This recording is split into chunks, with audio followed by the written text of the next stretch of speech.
V-Guard presents कौन जीत रहा है, को पावर्ड बाय सेंसोडाइन एंड विमल। बोलो जुबां केसरी।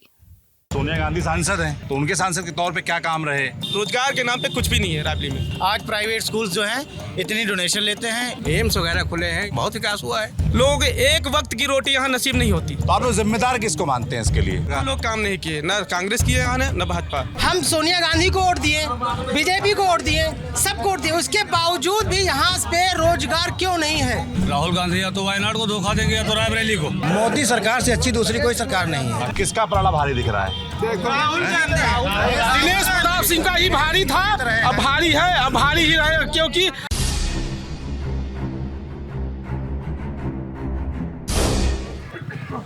उत्तर प्रदेश की अगर सबसे हॉट सीट की गिनती होगी तो उसमें एक रायबरेली लोकसभा सीट भी आएगी, जहां से अंततः प्रत्याशी बनकर आए हैं राहुल गांधी। फिलहाल की बात करें तो सोनिया गांधी सांसद हैं, सोनिया गांधी राज्यसभा चली गई। उसके बाद ये तय होना था कि आखिर कौन लड़ेगा इस पुरानी पारिवारिक सीट पर। तो राहुल गांधी का नाम तय होता है, नामांकन के ठीक एक दिन पहले होता है। उसके पहले तक कयास लगाए जा रहे थे कि क्या प्रियंका गांधी लड़ेंगी, राहुल गांधी क्या पिछली बार की तरह अमेठी से लड़ेंगे, पर अंततः तय हुआ कि राहुल गांधी लड़ने आ रहे हैं लोकसभा रायबरेली से।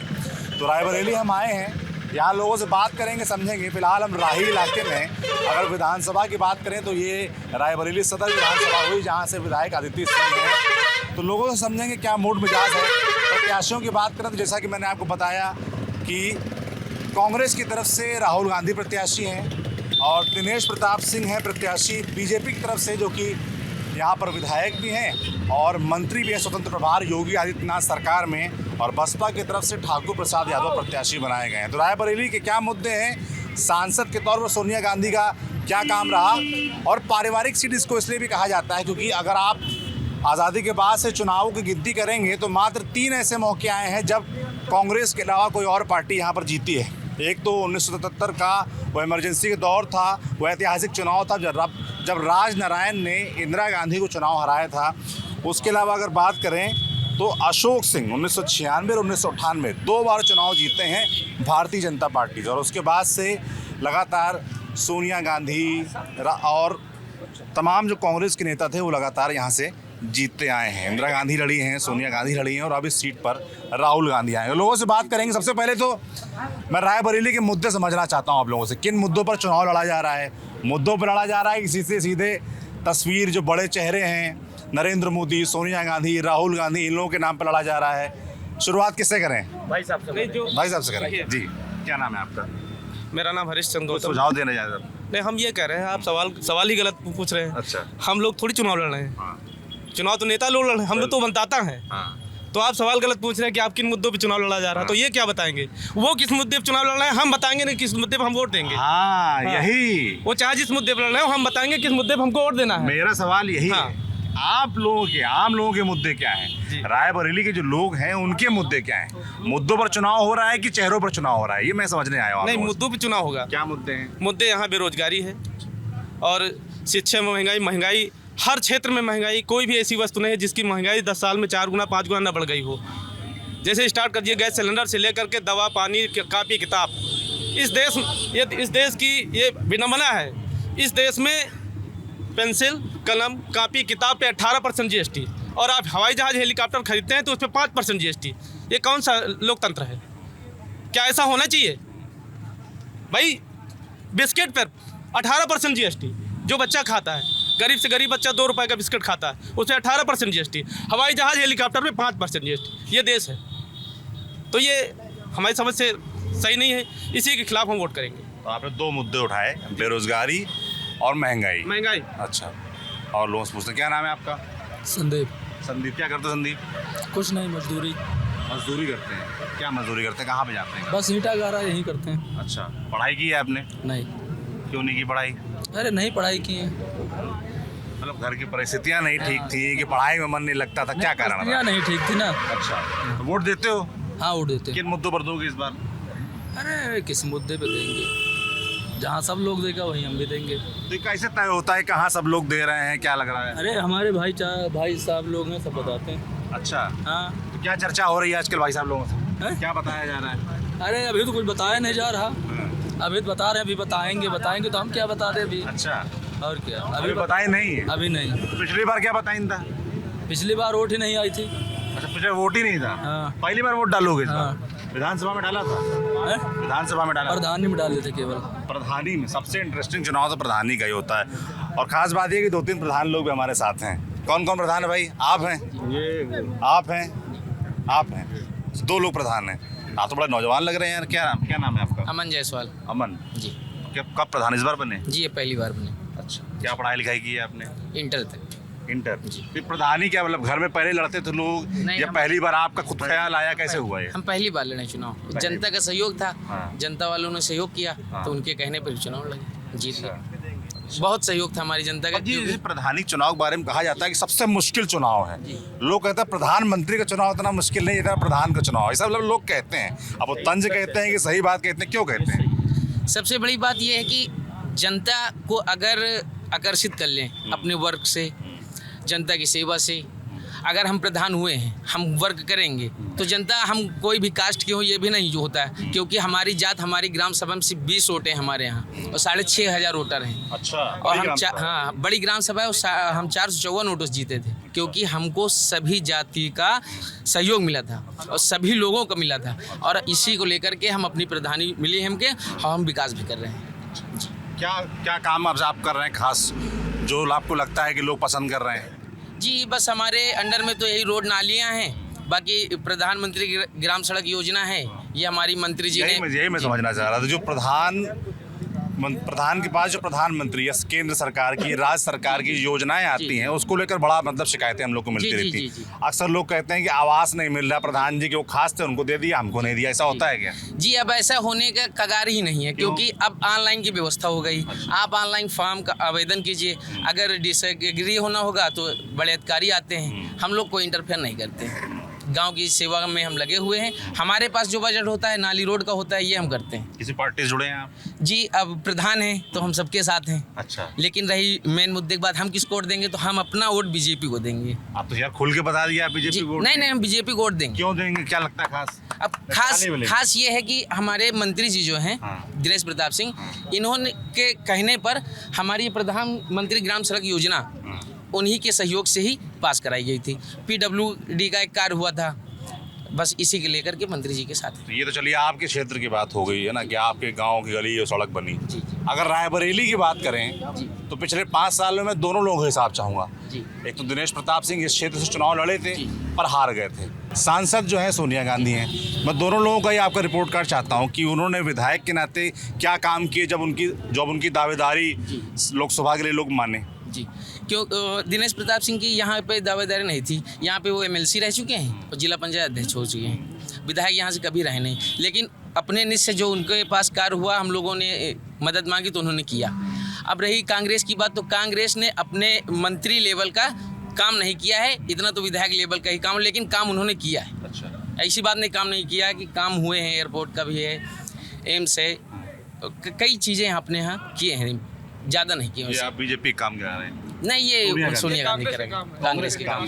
अब बीजेपी को अगर मौका मिलता है, अगर ये इस वर्ष का पंचवर्षीय में करते हैं वर्ग, तो हमेशा बनेंगे। नहीं करते हैं तो भाई जनता है, कभी भी कर सकते हैं। नहीं किया ना काम, अभी कोई काम नहीं किया बीजेपी वालों ने। 10 साल हो गए राही में, कोई काम नहीं हुआ। मुझे मतलब दोनों लोगों के काम जानने हैं। भाई सोनिया गांधी सांसद हैं, तो उनके सांसद के तौर पे क्या काम रहे, उनसे क्या शिकायतें हैं, क्या अच्छा लगा? लोग काम नहीं किए, ना कांग्रेस किए यहाँ ने, ना भाजपा। अच्छा, दोनों नहीं काम किए।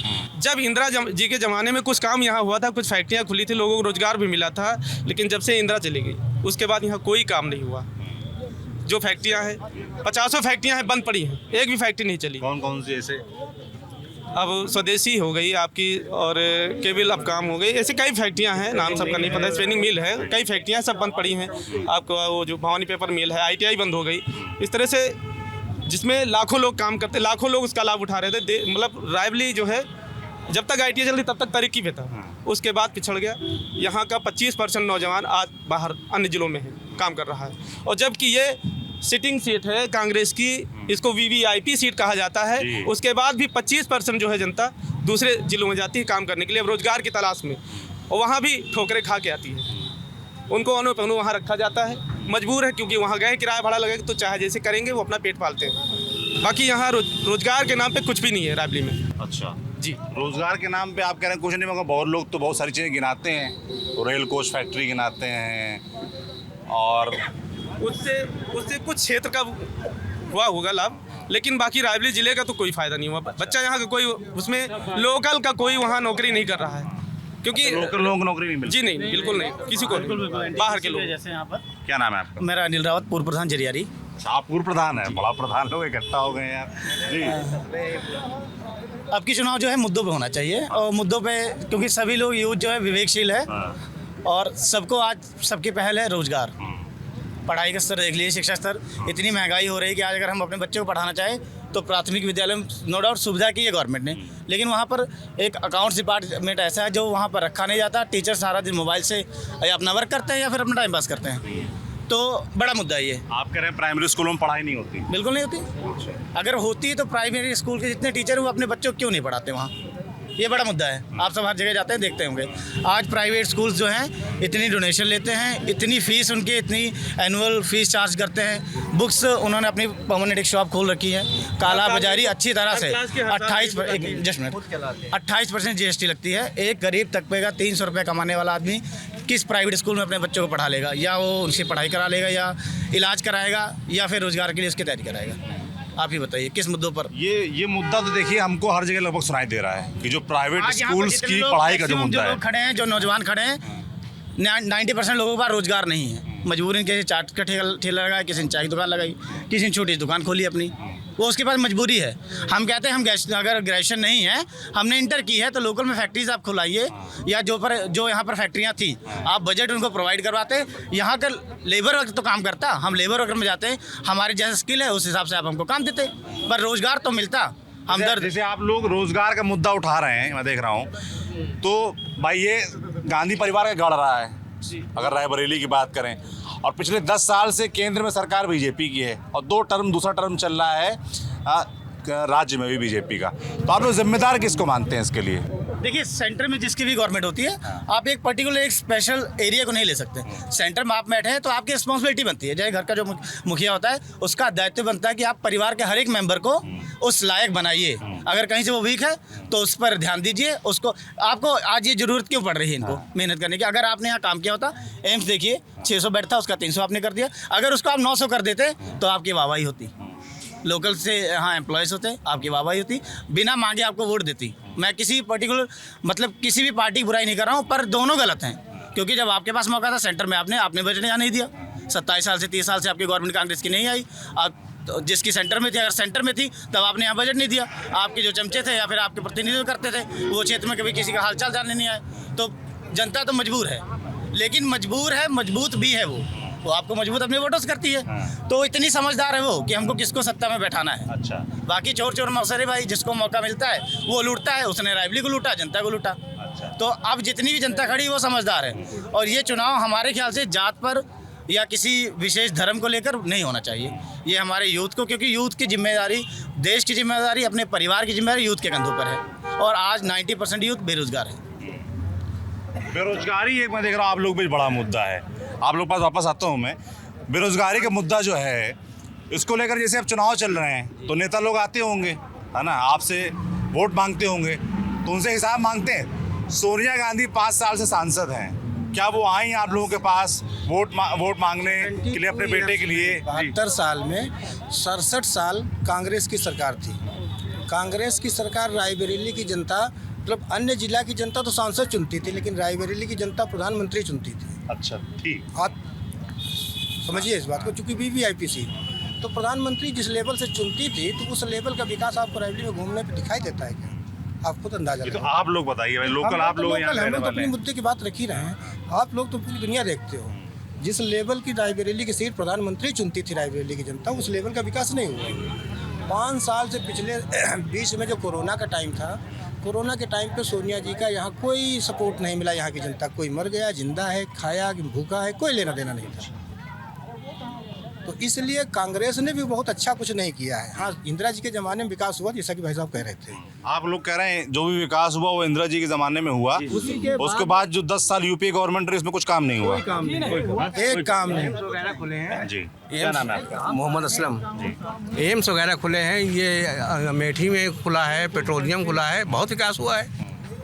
कम विकास नहीं हुआ है। रायबरेली कांग्रेस की बदौलत रायबरेली में विकास हुआ, किसी की बदौलत नहीं हुआ। सबने बर्बाद कर दिया है रायबरेली को। जैसे पिछले 5 साल के लिए वो भाई साहब बोल रहे हैं कि सोनिया गांधी आई नहीं, जब कोरोना था तब उनकी तरफ से कोई आया नहीं मदद करने। बहुत हेल्प हुई, बहुत हेल्प हुई है। प्रियंका की वजह से बहुत हेल्प हुई है।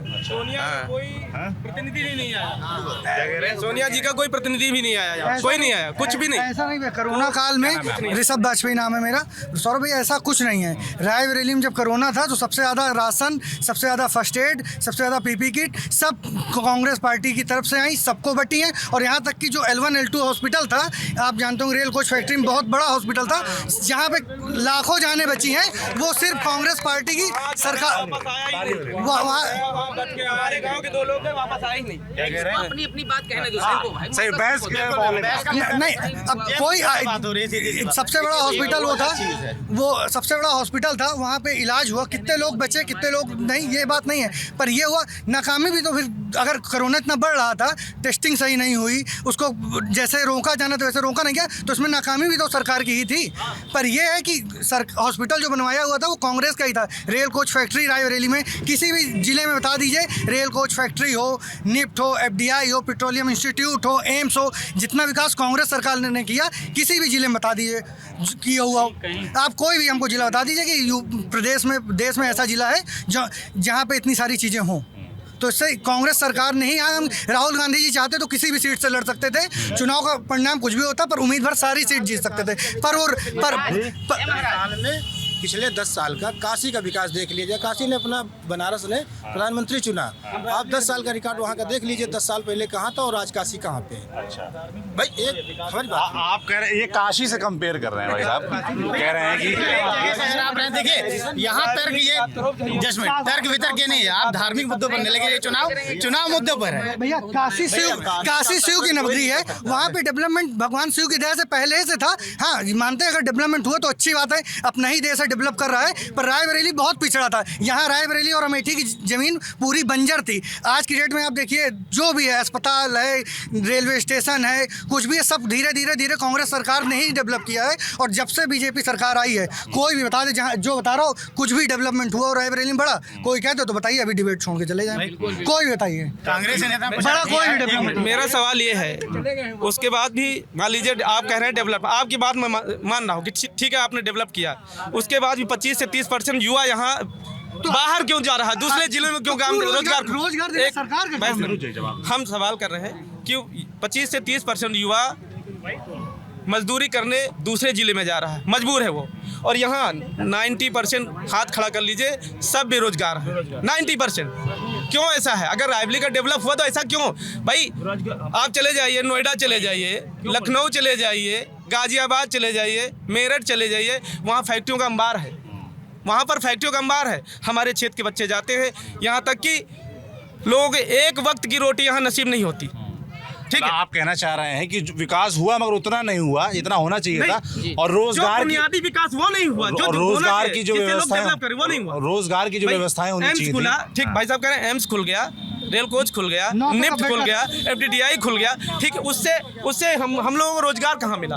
रोजगार कहाँ है हमारा? वो लोकल का कोई भाई हमारा रोजगार, लोकल का कोई धंधा नहीं, लोकल लोग नहीं, लोकल नहीं, सब बाहरी किया जाता है। एम्स में अगर कोई गरीब आदमी जाता है तो पावर होगा तो उसी को एडमिट किया जाएगा, अन्यथा उसको बाहर कर दे। सीट खाली नहीं है, ऑक्सीजन की व्यवस्थाएं नहीं है। मैं प्रधान के नाते मैं बता रहा हूँ, मेरे यहाँ पे प्रधान है। जी, रांगनपुर का प्रधान हूँ, एक छोटे से गांव का प्रधान हूँ। 841 वोटर हैं हमारे यहाँ। लेकिन नॉलेज की बात मैं बता रहा हूँ, मैं पर्सनल अपने बहनों जी को लेके गया हूँ, अपने बहनों जी को, एक मिनट सुन लीजिए, अपने बहनों जी पर्सनल लेके गया हूँ। माननीय विधायिका जी का फोन गया तो फिर उनके बाद भी एक बेड था, उसके पहले किसी और सांसद का बुक हो चुका था। तो इसके लिए आप लोग जिम्मेदार किसको मानते हैं? जो यहाँ के सांसद हैं सोनिया गांधी, उनको मानते हैं, या जो राज्य सरकार है? एक मिनट, जैसे विकास की बात आती है, विकास में आता है कि अगर हम राही बाजार में जाएं तो मुझे अगर अंगूर 1 किलो चाहिए तो मिलना चाहिए ना महोदय जी। कि नहीं मिलना चाहिए? 1 किलो आलू चाहिए तो मुझे मिलना चाहिए मेरे भाव का कि नहीं मिलना चाहिए? एक गरीब आदमी 1 किलो आलू लेने आता है और 40 रुपये आलू अगर बिकेगा तो क्या वो 40 रुपये का आलू 1 किलो ले जाएगा? आधे किलो में काम चलाएगा ना महोदय जी 20 रुपये वाला। तो मौके की बात किया जब विकास के मतलब गरीब लोगों के साथ जो रोजगारी चल रही है, बेरोजगारी, वो होना चाहिए। अस्पताल खोल दो, हवाई जहाज यहाँ उतार दीजिए, बस स्टॉप बना दीजिए, लेकिन गरीबों की नौकरी की बात करिए आप, मुद्दे की बात। और बिना मतलब की बात करने का कोई लाभ नहीं है। और ये जितने लोग कहते हैं कि यहाँ विकास में जितने लोग हैं, किसको सरकारी नौकरी है? कोई बता दे कि किसको सरकारी नौकरी, मुझे बता दे किसको दिया गया? सरकारी नौकरी किसकी जिम्मेदारी देना? केंद्र सरकार की, राज्य सरकार की। 10 साल से राज्य केंद्र में राज्य में तो मिल नहीं रही, तो वो उसके लिए कांग्रेस जिम्मेदार हो गई। मतलब आप क्या कांग्रेस को जिम्मेदार ठहरा रहे हैं? मैं किसी कांग्रेस की बात और भाजपा की बात नहीं कर रहा हूँ। देखिए, आप है प्रधान लोग ये नहीं ठहरा सकते कोई जिम्मेदार, क्योंकि अगर कभी ठहराने लगेंगे ना तो जानते क्या होता है किसी के साथ। किसी को किसी भी पार्टी का हम लोग विरोध नहीं कर सकते। अगर आप विकास की बात करेंगे तो विकास की बात करेंगे, लेकिन विरोध नहीं कर सकते क्योंकि हम प्रधान हैं। सुनिए मेरी बात, गांव की जनता के कितने मत होते हैं आप जानते हैं? कोई कांग्रेसी होगा, कोई भाजपा होगा, कोई सपाई होगा, इस तरह करके सभी लोगों के अलग अलग सिस्टम होते हैं। हमारा वोटर सब है, मैं क्यों उसकी बात को काटूं? बात आती है सार्वजनिक में। ये मुद्दा, एक मिनट, ये मुद्दा रायबरेली लोकल का नहीं है, ये केंद्र की सरकार बनाने का है। मुद्दा सरकार का है, मुद्दा केंद्र की सरकार का है। और केंद्र में सरकार, मोदी सरकार से अच्छी कोई दूसरी सरकार नहीं हो सकती। मोदी सरकार से अच्छी दूसरी कोई सरकार नहीं है, क्योंकि मोदी जी ने पूरे देश का विकास किया है। वर्ल्ड लेवल पे मोदी जी ने पूरे देश का नाम रोशन किया है। और आज सबसे बड़ा काम जो राम मंदिर बना है, रायबरेली चूँकि फैजाबाद से मिला हुआ जिला है, तो राम मंदिर के नाम पे भी लोग वोट दे रहे हैं। ठीक है। और रायबरेली जैसे भैया कह रहे हैं कि मोदी सरकार ने अच्छा काम किया है, विश्व लेवल पे जो छवि है भारत की वो मजबूत हुई है, और राम मंदिर की बात कर रहे हैं आप। रायबरेली के बारे में बताइए क्या किया है? मुद्दा देश का है, सरकार देश की बना रहे हैं। यहाँ मुद्दा छोटे छोटे घरेलू इलेक्शन तो है नहीं कि हम प्रधान ही लड़ा रहे हैं या विधायक ही लड़ा रहे हैं। हम लड़ा रहे हैं सांसद का इलेक्शन है, तो लेवल मुद्दे उसके लेवल के होने चाहिए ना। ये खरंजा नहीं लगा, नाली नहीं बनी, ये तो मुद्दा नहीं होगा, ये तो गुमराह करने की बात है। और मोदी सरकार ने सारा काम किया है। अगर एम्स रायबरेली में बना है, कांग्रेस की देन है मान लेते हैं, तो उसको डेवलप करने का काम मोदी सरकार ने किया है। उसमें केवल फीता लगा के वो भूमि पूजन करा दिए थे। उसके बाद अगर एम्स बन के खड़ा हुआ तो मोदी सरकार में ही बन के खड़ा हुआ। जो लोग बता रहे हैं कांग्रेस 9 सेट का प्रस्ताव था, 600 का हो गया, 300 बेड खत्म कर दिए। 300 मत करते आप 300 बेड कम ना कर देते। 300 आपको यहाँ की सीट चाहिए थी भैया, आपको सीट चाहिए थी तो आप उसको 1200 बेड कर देते, एक मेडिकल कॉलेज और बनवा देते। आप विकास करते हैं उसके, आप जैसे एक गवर्नमेंट आई, उसने ग्राफ सेट किया, आपको उस पैरेलल के ऊपर जाना पड़ेगा, तभी आपको पब्लिक लाइक करेगी। तो आप एक एनटीपीसी की जगह एक और खुलवा देते, एक मेडिकल कॉलेज खुलवा देते। जैसे भैया ने कहा कि केंद्र का चुनाव है, भैया थोड़ा शांति, थोड़ा शांति। शांत होंगे तो जो आदमी बोल रहा है उसको सुनाई देगा आप लोगों को। तो किसी को जवाब देना हो तो हाथ खड़ा करिएगा, मैं आ जाऊंगा, है ना। तो जैसे कि भैया ने कहा कि केंद्र का चुनाव है, प्रधानमंत्री चुनना है, तो लोकल मुद्दे नहीं होने चाहिए कि सड़क, बिजली, पानी, वो करें राष्ट्रीय मुद्दे होने चाहिए। राष्ट्रीय मुद्दे भी बात कर लीजिए भैया। हम ही लोगों से देश बनता है, देश कहीं अलग से तो आता नहीं। हम मजबूत होगी, जब यहाँ की जनता मजबूत होगी तभी देश मजबूत होगा ना। इकोनॉमी कैसे बढ़ेगी? हम अर्निंग करेंगे, टैक्स देंगे तभी बढ़ेगी ना। बिना कमाई तो टैक्स पेड करेंगे नहीं। महंगाई, बेरोजगारी, अग्निवीर, ये सब देश के मुद्दे ही तो हैं। ये देश के ही तो मुद्दे हैं कि अग्निवीर जो आर्मी में भर्ती होना चाहिए, एक प्रेस्टीज की नौकरी होती है कि भर्ती होता है इंसान, पेंशन मिलती है। नेताओं की पेंशन क्यों? आर्मी की पेंशन नहीं और किसी सबकी पेंशन नहीं, ओल्ड पेंशन स्कीम नहीं, नेताओं की पेंशन तनख्वाह बढ़ रही है, पेंशन मिल रही है, सिर्फ नेता ही राज कर रहे हैं ना। तो गरीब जनता, गरीब एक किसान का बेटा जब आर्मी में जाता है तो बड़ा एक होता है कि रिटायरमेंट होगा, पेंशन मिलेगी, सब सारी सुविधाएं मिलेंगी, 4 साल में बेरोजगार हो जाएगा वो। तो ऐसी नौकरी का क्या है कि मतलब 4 साल में हट जाए? तो आप रोजगार दीजिए। और अच्छे एम्स था, उसमें जैसे था, उसके अगल बगल देखिए कितने मेडिकल स्टोर हैं, कितनी खाने पीने की दुकानें, तो रोजगार ही तो हुआ है ना। मैं थोड़ा ये भी समझना चाहता हूँ आप लोगों से, एक मिनट, आप लोगों से ये भी समझना चाहता हूँ कि क्या आप लोगों को भी कंफ्यूजन भी रहता है क्या कि भाई लगातार आप लोग कांग्रेस को जिताते आ रहे हैं, सोनिया गांधी सांसद हैं, तो हिसाब किससे मांगे? सोनिया गांधी से मांगे या बीजेपी जो कि राज्य और केंद्र में है? हम दोनों से हिसाब मांगेंगे कि भाई उनको हमने अपना प्रतिनिधि चुना, ठीक, उन्होंने हमारे लिए कौन सी लड़ाई लड़ी, कौन संघर्ष किया, हमारे रायबरेली के कौन से मुद्दे उठाए, हम इस पे बात करेंगे। ठीक है, केंद्र सरकार से भी सवाल करेंगे कि उन्होंने देश के लिए क्या किया, देश के लिए क्या किया, रायबरेली यूपी जो भी काम है वो उन्होंने उनके लिए क्या किया। हम दोनों लोगों से सवाल सब पूछेंगे, बिल्कुल सवाल पूछेंगे, दोनों जिम्मेदार हैं इसके लिए। अब की बार रायबरेली की जनता का कन्फ्यूजन खत्म हो जाएगा, क्योंकि अब की बार ये दिनेश सिंह यहाँ से भाजपा से जीत रहे हैं। उसका रीजन मैं बता दूं, आप हारने की बात करें, मैं रीजन बता रहा हूँ आपको, रीजन भी आप सुन लीजिए। पिछले इलेक्शन में सोनिया जी सांसद जो मौजूदा हैं, सोनिया जी के सामने दिनेश सिंह लड़े थे और 1,67,000 वोट का अंतर था हार का। 1,67,000 यानी कि 85,000 अगर ये बीट कर जाते तो इलेक्शन जीत जाते। अब आप समझिए कि पिछले साल सोनिया या कांग्रेस का जो ग्राफ था उससे डाउनफॉल पे है। डाउनफॉल हुआ, डाउनफॉल इसलिए हुआ कि राहुल गांधी यहाँ वायनाड से इलेक्शन लड़ चुके हैं ऑलरेडी, दोबारा यहाँ लड़ रहे हैं। अगर यहाँ की जनता जिता रही है तो इस्तीफा देंगे, चाहे वायनाड से चाहे यहाँ से, तो देंगे रायबरेली से। उन्होंने ऐसा बताया है क्या? ऐसा नहीं बताया तो आप जनता तो जानती है ना। धोखा एक के साथ करना ही करना है उनको, क्योंकि ये तो रायबरेली छोड़ो, ये तो वायनाड छोड़ो। आप लोगों को क्या लगता है कि वो रायबरेली रहेंगे वायनाड? ऐसा कोई ऐलान किया है? यहाँ किसी को भी खड़ा किया जा सकता था, ऐसा नहीं कांग्रेस के पास प्रत्याशी नहीं या नेता नहीं थे, पर राहुल गांधी जी स्वयं आए, गांधी परिवार से स्वयं आए, क्योंकि इसको घर मानते हैं ना अपना, और जनता भी यहाँ की घर, आप कुछ लोगों की बात नहीं कर रहे, पर अधिकतर जनता यहाँ की गांधी परिवार को अपना घर ही मानती है। और ये अभी हम नहीं कह रहे हैं, ये 4 जून को आपको खुद पता चल जाएगा। ऐसा क्यों? मैं थोड़ा ये भी समझना चाहता हूँ आप लोगों से। जी, राहुल गांधी ही चुनाव क्यों लड़े रायबरेली से? आप प्रियंका को भी लड़ा सकते थे। राहुल गांधी या तो वायनाड को धोखा देंगे या तो रायबरेली को। तो आप या तो रायबरेली के लोग मूर्ख हैं या तो वायनाड के लोग मूर्ख। आप क्या चाहते थे? साबित तो एक मूर्ख होगा ना, या रायबरेली की जनता मूर्ख साबित होगी या तो वायनाड की। नहीं, आप क्या चाहते थे, कौन लड़े? नहीं, हम तो चाहते थे कि कोई भी लड़े, लेकिन राहुल गांधी ही क्यों लड़े? प्रियंका को क्यों नहीं लड़ाया? प्रियंका को क्यों नहीं लड़ाया? ये एक सवाल बन रहा है। तो अमेठी से चुनाव लड़ते थे ना, अमेठी से चुनाव लड़ते थे, अमेठी हार गए तो उनका घर नहीं रहा, वो भी तो उनका घर था। एक घर को धोखा दे के दूसरे घर में रहने आए, तो बताइए कैसे होगा? ये क्या मुद्दा बन रहा भाई, अमेठी भी उनका घर था ना। अपने हाथ में इस बार रिमोट है, जिसको मन हो बना लीजिए, नहीं दोबारा मौका नहीं मिलेगा, फिर 5 साल भूल जाओगे हमारी सरकार नहीं है। ठीक, सीधी बात है।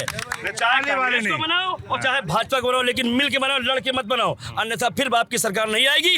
ताल पीटते रहना, हमारी सरकार होती तो मैं कर लेता। चैलेंज नहीं दे रहा हूँ, आप लोग सोच लीजिए और समझ लीजिए। 25 सालों से कांग्रेस है, एक बार किसी और को बना के देख लीजिए। जो हमारे रोजगार की गारंटी लेगा, रोजगार की जो गारंटी लेगा उसी कोर्ट होगा। आए नेता बोले यहाँ रोजगार क्या देगा, वो क्या करेगा? जुमलेबाजी नहीं चलेगी, रोजगार की गारंटी ले, उसको वोट मिलेगा खुलेआम। सर, मोदी की गारंटी पूरा देश, मोदी की गारंटी पे आज पूरा देश भरोसा कर रहा है। अब इनके लिए दूसरी कोई स्पेशल गारंटी नहीं। मोदी गारंटी उन्होंने दिया 2 करोड़ नौकरी, वो कहाँ चला गया? तो हाथ बदलेगा, हालात वो कहाँ चला गया? 2 करोड़ नौकरियाँ कहाँ गई? 15 लाख रुपए कहाँ गए? कौन सा 15 लाख? सर पहले 15 लाख वाला मैटर क्लियर कीजिए, 15 लाख वाला मैटर क्लियर कर लीजिए। हमारे तो 15 लाख मिल गए आपको? जी, राशन में मिल गए, राशन मिल गए, किसानी मिल गए। हमको 15 लाख उसी दिन मिल गए थे, किसानी मिले। हमको 15 लाख उस दिन मिल गए थे जिस दिन 500 साल का मुद्दा राम मंदिर का बना दिया था मोदी सरकार ने। हमको 15 लाख मिल गए। इनको कह रहे जिस दिन मंदिर बन गया इनके 15 लाख हो गए थे। देखिए, मुद्दे अपने अपने हैं। सुनो, वो धार्मिक बात हो गई, वो धार्मिक बात हो गई। हर आदमी किसी न किसी धर्म को मानने वाला है, वो अपनी आस्था व्यक्त करता है, उनको धर्म की आस्था है उनमें, उनको उसी में आस्था है, वो अपना विकास उसी में मानते हैं। ठीक है, लेकिन हमको तो रोजगार चाहिए ना, हमको शिक्षा चाहिए है, हमको महंगाई से मुक्ति चाहिए है। मंदिर बनने से हमें रोजगार थोड़ी उपलब्ध हो गया है। जिसको उपलब्ध हुआ वो खुश है, जिसको रोजगार मिल गया मंदिर बनने से वो खुश है। भाई, हमें रोजगार नहीं मिला है ना, तो हम तो खुश नहीं है। वो धार्मिक मुद्दा है, वो सभी आस्था रखते हैं। हम भी हिंदू धर्म से हम भी आस्था रखते हैं, मन के अच्छे, लेकिन हमें रोजगार चाहिए। मंदिर ठीक है, मंदिर आपने बनाया, वहाँ इबादत होती है, वहाँ पूजा होती है, लोग मन्नत मांगते हैं, लेकिन हमें रोजगार चाहिए। इसका क्या? शिक्षा, कभी उच्च शिक्षा जो है 0 बैलेंस पे भी एडमिशन हो जाता था, आज करोड़ों में है। कहाँ गई शिक्षा भाई? पिछले 10 साल में एक भी आपने प्राइमरी स्कूल खोला हो?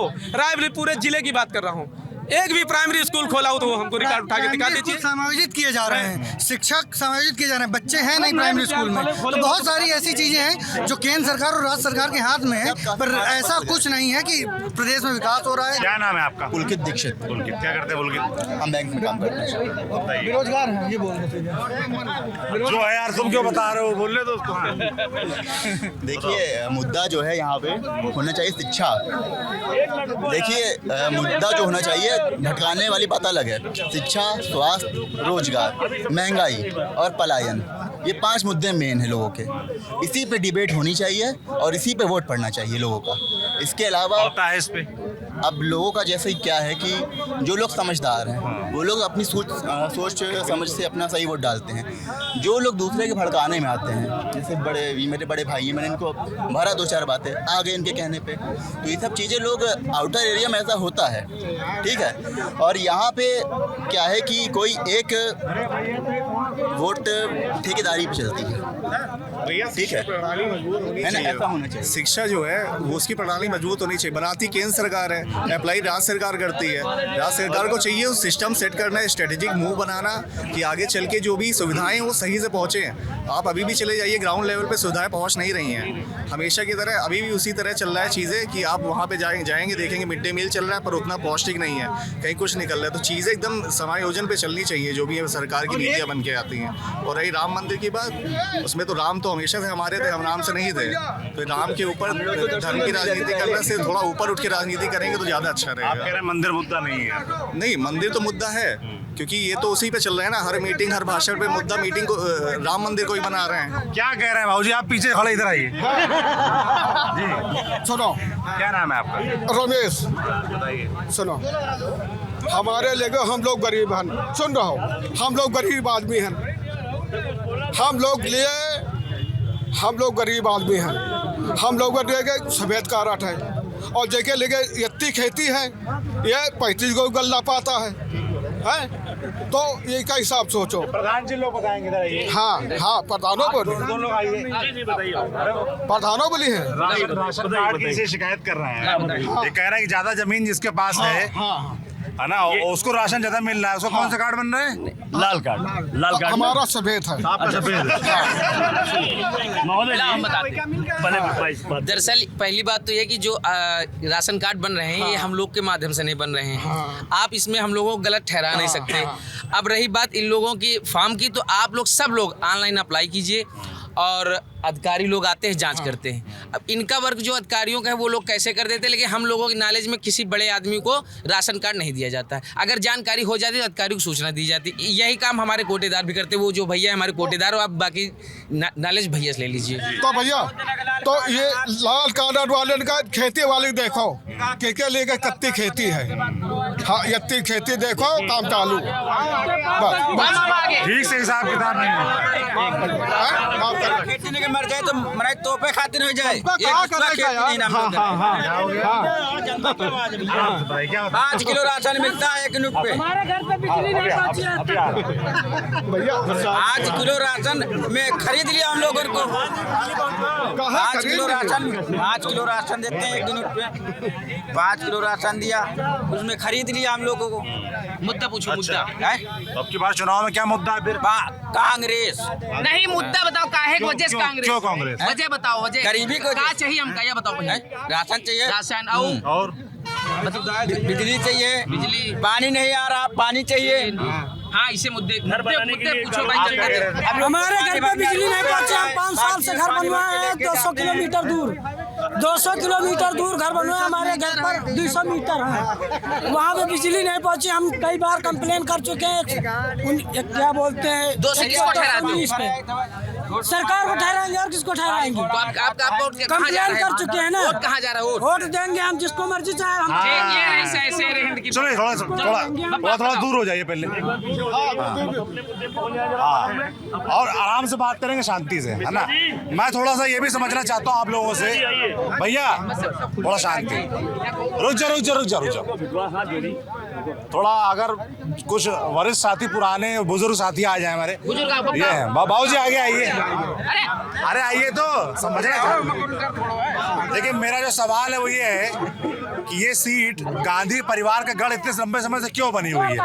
आप लोग अच्छा कौन बता पाएगा? भैया बहुत पुराना है गांधी का पुराना है, आज से नहीं। अब यहाँ सोनिया जी वो होती है, अब वो बीच हम लोग खड़े रहे, गाड़ी निकल गए, यहाँ रुकवा नहीं। अच्छा, होगा प्रियंका आई हुई है, राहुल और सब कम से कम यहू पटरी खड़े रहे, नहीं रुकी गाड़ी, क्या फायदा है? इंदिरा जी जो करी ना करी बस यही है, वो कहाँ है? सिलेंडर वो 1100 का है। जैसे आप कह रहे हैं कि सोनिया, भैया आपस में बात ना करो प्लीज, रिक्वेस्ट है मेरी, है ना, बहुत रिक्वेस्ट है मेरी। जैसे भाई साहब कह रहे हैं कि सोनिया गांधी यहाँ सांसद पर मुलाकात नहीं हो पाती, आती हैं चली जाती हैं, मिल नहीं पाते हैं। तो इस पे मेरा सवाल ये है भाई कि फिर इतने साल से लगातार कांग्रेस पार्टी जीत क्यों रही है, उसका कारण क्या है? संवेदनाएं हैं। अच्छा। वो लोग आते हैं बताते हैं कि हमारे बाप दादाओं ने ऐसा कर दिया है, देश के लिए बलिदान दे दिया है। तो हमारे यहाँ वीरा पासी ने भी दिया था, उनके यहाँ का कोई आज तक कोई नेता बना ही नहीं, तो उसकी तो कोई बातें नहीं। हम भैया लोग जो कहे हैं विकास करें, हम ये चाहते हैं कोई भी सरकार हो विकास करे। भैया लोगों का मुद्दा गलत नहीं है, कोई बेरोजगारी करता है, कोई विकास का करता है, कोई राम मंदिर का करता है, तो मुद्दे किसी के गलत नहीं। हमारी पर्सनल बात हुई तो हमने बता दिया कि मेरा और दिनेश प्रताप सिंह को ही जाएगा, कारण कि उन्होंने हमारे लिए हमारे ग्राम सभा के सहयोग में रोड दिया गया। नहीं, हम कह रहे हैं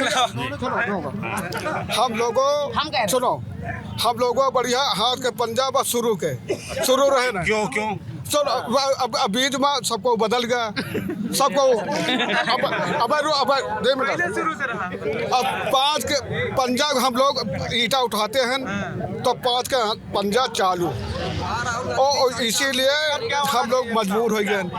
अब मजबूर है, अब बताइए, अब सुनो तो ऑप्शन, हम लोग गरीब आदमी हैं ना, खेत अब क्या करो, अब चकबंदी कराओ, पहले चकबंदी कराओ जरा ही बिल्कुल। हाँ, चकबंदी करा के अपन सब खेती देखो, को गरीब है को अमीर है। अभी कौन नेता ठीक लग रहा है? नेता हमका लिए सबको नेता ठीक है, सब नेता हमारे आगे सब भगवान है।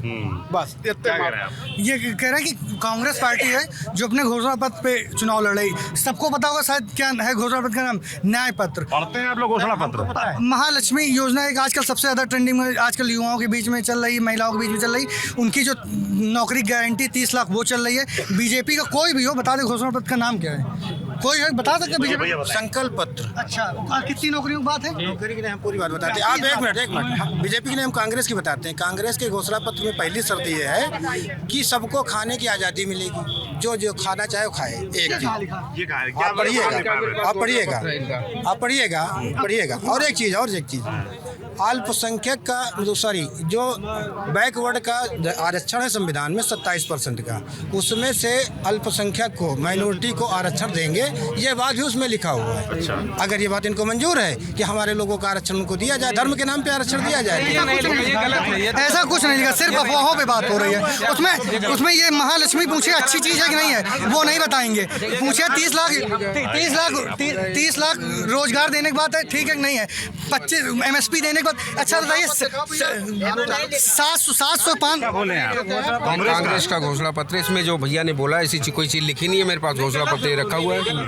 ये है, ये देखिए ना, आप कैमरामैन को कहूँगा जूम करके दिखा दे ऐसी कोई चीज। आपने कौन सा घोषणा पत्र पढ़ा है? कांग्रेस का व्हाट्सएप जो टीवी पे दिखा रहे हैं, और सभी लोगों ने देखा है, टीवी पे जो दिखा रहे हैं सभी लोगों ने देखा है उनका। और इसी बात पे भाजपा वालों ने कमेंट भी किया था कि ये तो इसका वो मुस्लिम लीग का किसका एजेंडा है। अच्छा, ऐसा मुस्लिम लीग का एजेंडा उसमें बीजेपी जो आरोप लगा रहे हैं, तो मुद्दे हैं तभी तो आरोप लगा रहे हैं। और इनके अब अगर संकल्प पत्र की बात करते हो तो सबकी आर्थिक स्थिति जांच करेंगे, और पहले आप समझ लीजिएगा, सबकी आर्थिक स्थिति की जांच करेंगे और उसको बराबर बांटेंगे भी। और ये कहा है कांग्रेस के इनके जो राष्ट्रीय सलाहकार हैं सैम पित्रोदा, आप उसको भी लिखा, ये भी दिखाओ, आप कहाँ लिखा दिखाओ ना भैया। वो कह रहे हैं सैम पित्रोदा ने ऐसा कहा, तो अच्छा कोई नेता कुछ भी कह दे तो क्या उसकी बात है? जो मेरा तो मतलब है घोषणा पत्र, उस पर ही बात हो रही, वही मुद्दे हैं हमारे लिए। अगर ऐसे बीजेपी होता तो बात करते, हम लोग सब लोग जनता दिखा रहे न्याय पत्र क्या है, सारी गाँव आप देखिए बढ़ चुके हैं, बता रहे हैं क्या है। अगर इनका भी होता दिखा देते भैया, कोई इसमें लड़ाई की बात ही नहीं है, कोई इसमें आपस की। घोषणा पत्र तब लागू होगा जब सरकार में आएगी। पहली चीज़, सरकार बनाने एक मिनट रुको, सरकार बनाने के लिए 273 वोट चाहिए सांसद, और ये कितने सीट पे कांग्रेस लड़ रही है पहले तो ये क्लियर करें, पहले तो ये जानकारी करें। यूपी में 17 लड़ रही है और गठबंधन की सीटें हैं, और जो भी गठबंधन की सीटें हैं गठबंधन की ही सरकार बनेगी। हमारी जो गठबंधन का नाम है इंडिया, वो अब देखिए बीजेपी वाले उसको इंडी कह देते हैं, इंडिया कहने में भी दिक्कत है। इंडिया के अपना देश नहीं है। और बात जो रही, बता रहे थे कि घोषणा पत्र में, हम लोग तो घोषणा पत्र पे ही लड़ रहे हैं और ऐसा कुछ जो भैया बता रहे थे ऐसा कुछ नहीं लिखा है। और बगैर सरकार नहीं बनेगी, ऐसी भविष्यवाणी करने की कोई जरूरत नहीं। वो तो 4 जून को पता ही चल जाएगा ना किसकी बन रही है। कुल मिला के अभी तक तो मुद्दे आप लोग पूछ रहे थे कि किन मुद्दे पर चुनाव हो रहा है, लेकिन अब पार्टी स्तर से बहस होने लगी है। आप नहीं, ये डिबेट यहाँ होने लगी पार्टी स्तर। घोषणा पत्र में बात हो रही तो मैं सुन रहा था। नहीं, घोषणा पत्र तो जो है पढ़ते हैं आप लोग घोषणा जी, बिल्कुल पढ़ते हैं दोनों पार्टियों को। लेकिन आपने जो कहा है, जो आपने कहा, ये गलत है। लेकिन आपका भी घोषणा पत्र पिछला उठा के देख लीजिए, पिछले पंचवर्षीय का, उसमें कितने % आपने काम किया, इस पे आप बताइए। इस बात का जवाब दीजिए, कितने % आपने काम किया। पिछले घोषणा पत्र को उठाइए, हम बीजेपी से सवाल कर रहे हैं, बीजेपी समर्थकों से सवाल कर रहे हैं, कितने % आपने उसको लागू किया, हमको बताइए आप। हाँ, कितने बीजेपी के नेता तो है ना कि डिबेट में आए हैं, पहली चीज। अब यहाँ अगर हम डिबेट करेंगे, आप घोषणा पत्र की बात कर रहे थे ना, वोटर हैं और रायबरेली के लोकल। आपको लगता है बीजेपी ने अपना घोषणा पत्र पूरा किया जो पिछली बार? 100% किया। ये तो वो लोग हैं सर, एक मिनट पूछ रहे थे ना, क्या किया बता, इन लोगों को बता दीजिए आप। सर ये तो वो लोग हैं कि जहाँ जीत जाएंगे, एक मिनट, जहाँ जीत जाएंगे वहाँ ईवीएम सही थी, जहाँ हार जाएंगे ईवीएम खराब थी। एक बात। दूसरी बात, पुलवामा हमला हुआ, जब भारत की सेना ने, भारतीय डिफेंस ने बालाकोट का हमला किया, एयर स्ट्राइक किया, तो सवाल पूछने वाले लोग थे, उसका सबूत मांग रहे थे, डिफेंस के ऊपर कुछ कहना चाह रहे हैं भैया। ये पंडित जी जो है हमारे, ये 5 काम बता दे बीजेपी के, बस कि अच्छे काम 5 काम बता दो, और बताएंगे आप? पूरे देश में पहला काम तो रोड का उठा के देख लें, रोड का डेवलपमेंट, रोड इंफ्रास्ट्रक्चर, एक हो गया। दूसरा, हर एक किसान को जो खेती से जुड़ा हुआ है, सारे किसान को 2-2 हज़ार रुपए हर 3 महीने में क्वार्टरली आ रहा है। किसी सरकार ने आज तक दिया हो? एक बात। दूसरी बात, पूरे देश में हर घर जल की व्यवस्था मोदी सरकार कर रही है। हर घर जल, तीसरा बता रहे हैं, हर घर जल, नल की व्यवस्था जो कर रही है, भ्रष्टाचार जो भी है, लेकिन खाली लग गया नल, पानी आता नहीं है। 10 दिन आया, बाकी केंद्र सरकार का कितना पैसा उसमें खर्च हो रहा है? केंद्र सरकार के ये तो आप बैतूल वाले से पूछो जाके, जो रेलवे से टैंकर गए थे पानी के, वहाँ की किल्लत क्या थी, वहाँ की जनता की क्या। 3 काम होगा, तो आप 2 और बताइए। 2 काम। एक तो सबसे बड़ा काम इन्होंने किया, जो महिला का ड्रोन दीदी और तमाम तरह के समूहों के माध्यम से महिलाओं को उत्थान किया। ये जो मोदी सरकार ने किया, पहले से नहीं होता था।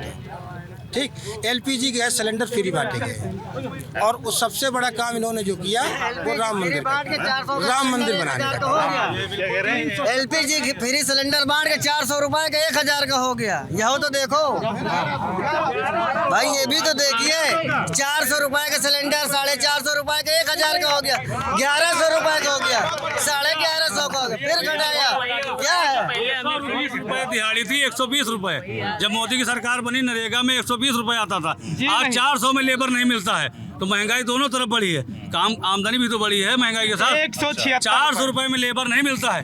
176 रुपए 120 रुपए में मजदूरी होती थी, आज 400 रुपए में हो रही है। तो बताइए महंगाई किधर बढ़ी है? 2012 तक नरेगा की मजदूरी की बात है। सिलेंडर 2 गुना बढ़ा, 400 से 800 का हुआ, लेकिन मजदूरी 120 से 400 हो गई। वो कितने गुना बढ़ी? मजदूरी भी बढ़ी है।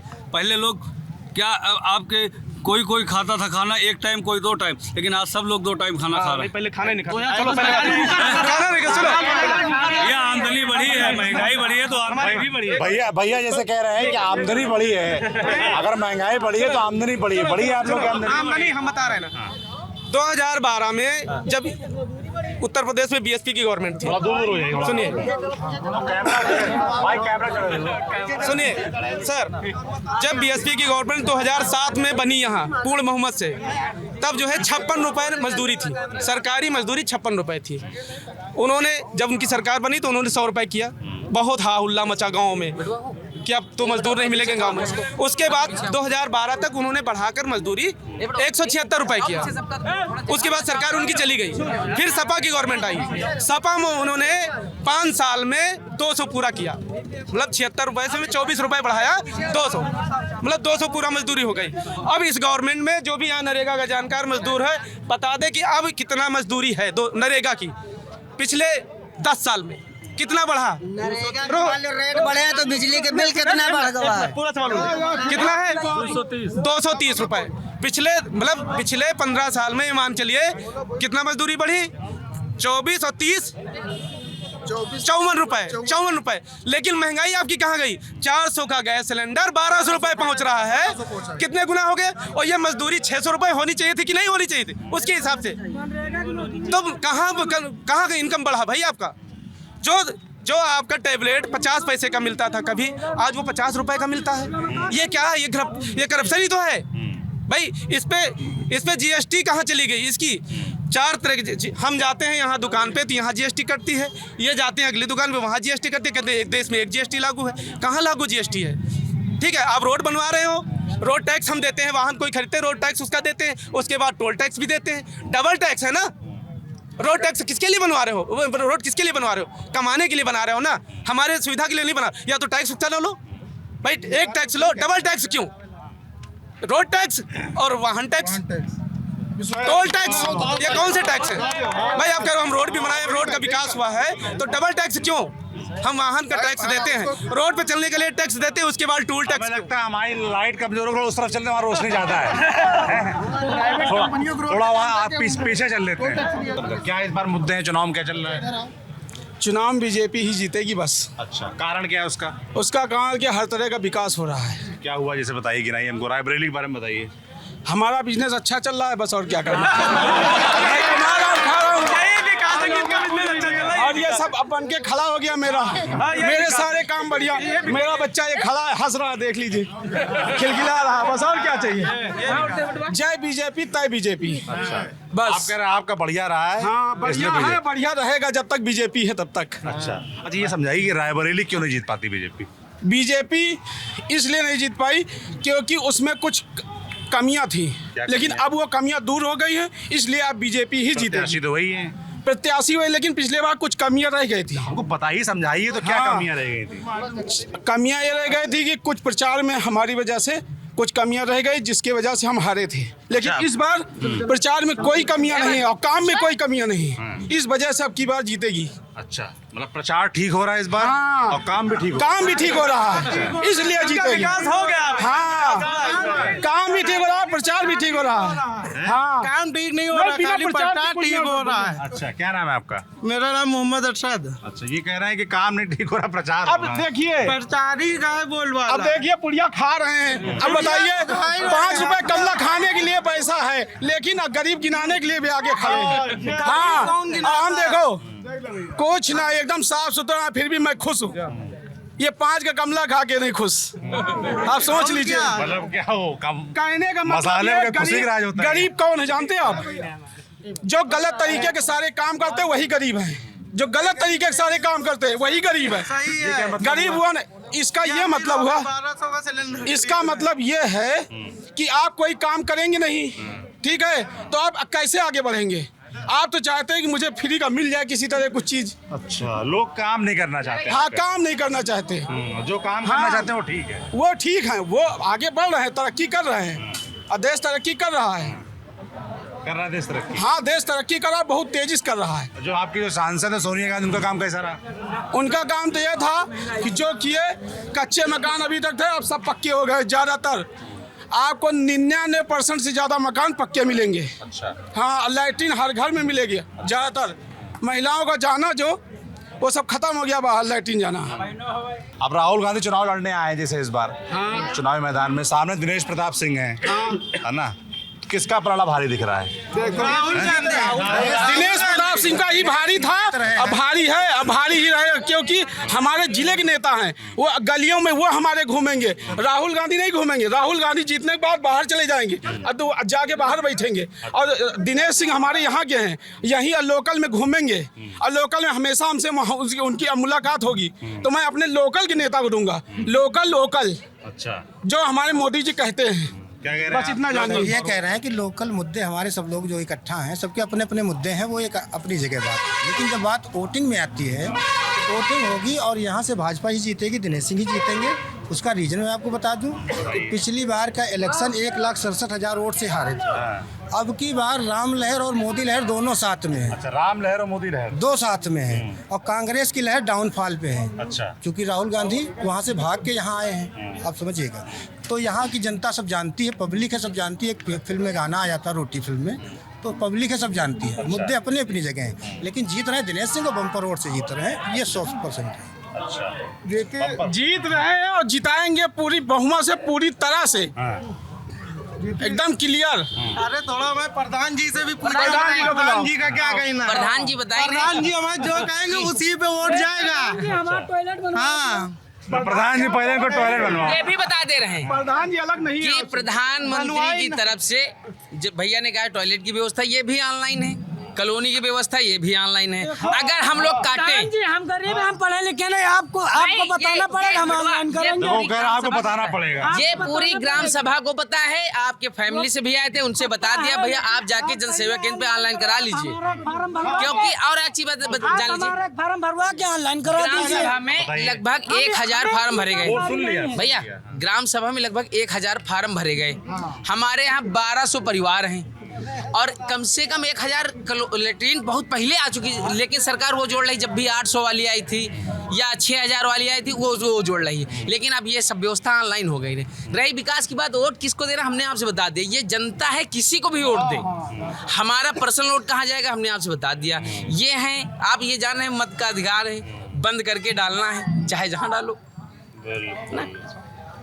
तो भैया क्या होने वाला चुनाव इस बार? क्या होने वाला इस बार चुनाव? ठीक हो जो होगा ठीक होगा, जो होगा ठीक होगा। हाँ। अच्छा, नरेंद्र मोदी कैसे लगता है आप लोगों को? सब सही है, सब सही है। नरेंद्र मोदी, राहुल गांधी, प्रियंका गांधी सब सही है, कोई खराब नहीं है। रायबरेली के लिए सामने आ गया वही सही है, रायबरेली जो हरदम मिलने आएगा वही सही है।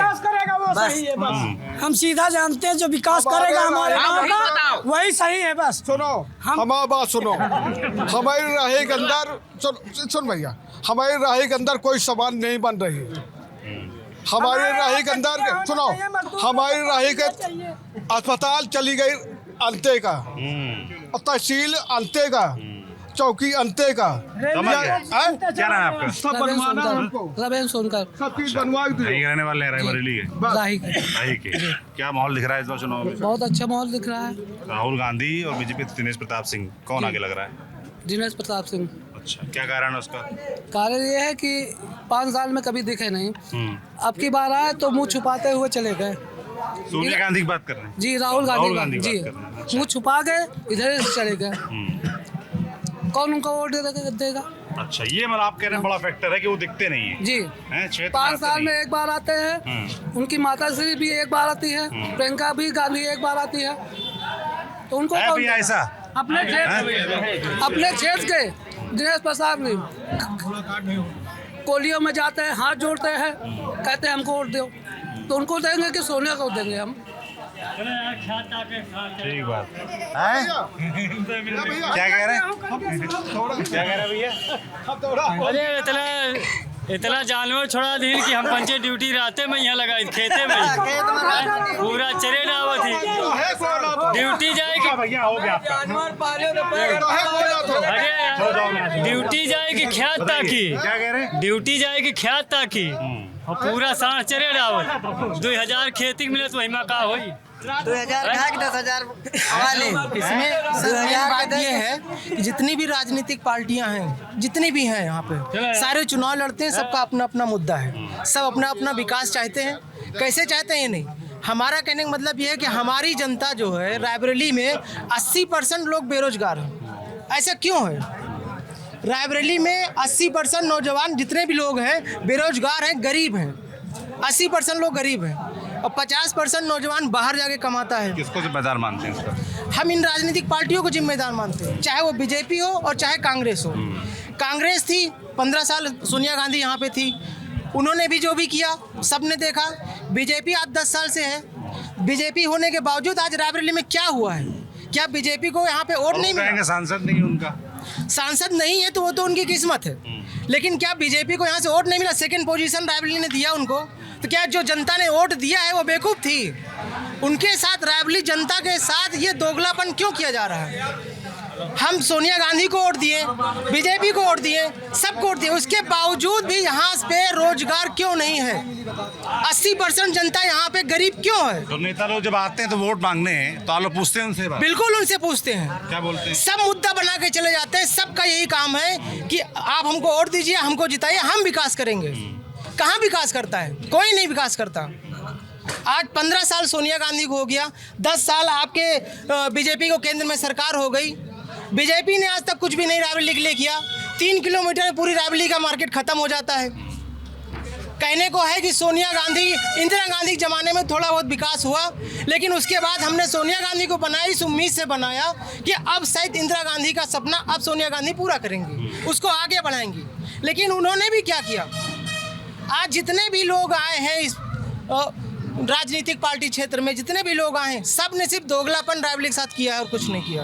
भेदभाव होता है रायबरेली? भेदभाव हमेशा हुआ। कहने को कि वीवीआईपी क्षेत्र है, रायबरेली में सोनिया गांधी हैं, उन्होंने कुछ नहीं किया तो बीजेपी ने कहती है कि बीजेपी का जो कांग्रेस का क्षेत्र है, कांग्रेस विकास करेगी। दोनों में जाकर के आज जनता यहाँ की पिस रही है। सांसद बनाते हैं कांग्रेस को और केंद्र बनाते हैं हम बीजेपी को। तो बीजेपी को भी तो वोट जाता है, ऐसा नहीं कि बीजेपी को वोट नहीं जाता है। बीजेपी को भी अच्छा उम्मीदवार, अच्छा प्रत्याशी घोषित करें तो वो भी जीतेगी। हमारा कैसा है दिनेश प्रताप सिंह? देखिए दोनों का टक्कर बराबर है। राहुल गांधी, दिनेश प्रताप सिंह? जी बिल्कुल, दोनों का बराबर टक्कर है और दोनों में कोई भी जीत सकता है। अच्छा। लेकिन हम दोनों पार्टियों से ही कहेंगे कि विकास चाहिए हमें। जो आज 80% जनता यहाँ गरीब है वो नहीं चाहिए हमको। आपको हमने केंद्र में बिठाया, केंद्र के 15-20 साल आपने केंद्र में शासन किया, तब भी यहाँ पे वही विकास रहा। और आप जाकर के बीजेपी भी 10 साल से है, तब भी कुछ भी विकास नहीं यहाँ पे। कहने का मतलब ये है कि सरकार केंद्र में कोई भी बने, लेकिन रायबरेली के साथ दोगलापन ना हो, सौतेला व्यवहार ना हो। सर बस ये सरकारी स्कूल यहाँ के बंद पड़े हुए, जहाँ पे 1000 बच्चा पढ़ता था, यहाँ पे 200 बच्चे नहीं पढ़ाए जाते। प्राइवेट स्कूल चल रहे हैं, मतलब गरीब के बच्चे कहाँ पढ़ेंगे? पढ़ाई नहीं होती स्कूलों में। सरकारी स्कूल सब बंद पड़े हुए हैं सर। स्कूल वाली समस्या देखिए हमको लगभग सब जगह सुनने को मिल रही है। बाबूजी बात जी, क्या नाम है आपका? हमारा नाम मोहम्मद नईम है। जी जी। तो नईम साहब, क्या लग रहा है इस बार राहुल गांधी आए हैं चुनाव लड़ने, एकदम अंतिम मौके में तय किया, सोनिया गांधी सांसद रहीं, कैसा रहा काम उनका? देखिए, उनकी दादी इंदिरा जी जो नहरों का संजाल हमारे ज़िले में बना दिया है, उसकी वजह से हमारे किसान भाई बहुत लाभ उठा रहे हैं। अगर ये नहरें न होती तो हम लोग आज अरही जुनरी बोते होते, धान गेहूं नहीं बोते। और दूसरी चीज़, फैक्ट्रियों का संजाल बिछाया था इंदिरा जी ने, वो आज इस गवर्नमेंट में ख़त्म कर दी गई हैं। तो अब हम चाह रहे हैं कि फिर कांग्रेस गवर्नमेंट आवे, जिससे हमारे ज़िले का विकास हो। क्या आपको लगता है कांग्रेस गवर्नमेंट आएगी तो ही विकास होगा, ऐसा है क्या? भाई हम तो 10 साल से देख रहे हैं, क्योंकि 10 साल का ही हम एग्जाम्पल देख सकते हैं। हम 70 साल का तो देखेंगे नहीं, इसलिए नहीं देखेंगे 70 साल का कि 70 साल में अटल बिहारी वाजपेयी जी भी प्रधानमंत्री थे, देवगौड़ा जी भी प्रधानमंत्री थे, और चंद्रशेखर जी भी प्रधानमंत्री थे, इंदिरा जी भी थी, राजीव जी भी थे, और नरेंद्र मोदी जी। तो 10 साल इनका कार्यकाल, 10 साल उनका मनमोहन सिंह का।